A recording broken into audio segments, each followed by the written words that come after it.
cette question-là revient de temps en temps.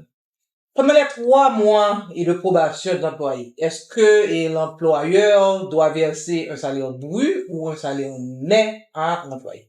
Bon, déjà, la période de probation, c'est strictement entre l'employé et l'employeur, mais pas dans la loi. Parce qu'il n'y a pas de période probatoire dans le Code du travail.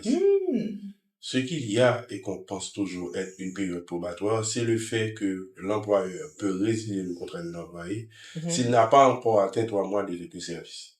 Ok. Sans Dans les deux préavis. sens. Sans préavis. Dans les deux sens, bien sûr. Donc, lorsque l'employé travaille et qu'il n'a pas encore atteint 3 mois, l'employeur n'est pas tenu de donner de préavis.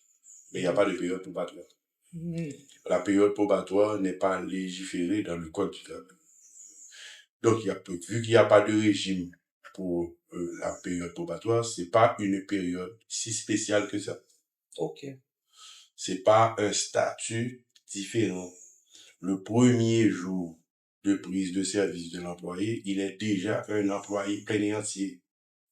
Toute la différence se situe dans le fait que si son contrat est résilié avant la date, avant 3 mois, donc l'employeur ou s'il démissionne aussi, donc l'employeur ou l'employé ne sont pas tenus de donner de préavis. Rien que ça. Mais il n'y a pas de différence de statut. Donc la période probatoire n'existe pas dans le droit du travail.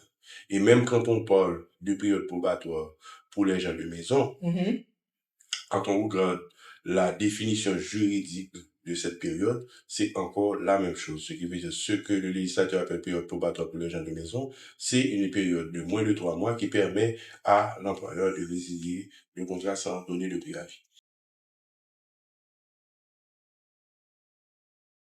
C'est dans la loi fiscale qu'on fait une exonération de 3 mois pour un statut particulier. Mais l'employé lui-même, dès le premier mois, on est censé faire les prélèvements sur l'employé. Mais c'est cru par tout le monde que dans les 3 premiers mois, on ne fait pas de prélèvement. Mais c'est pas dans la loi.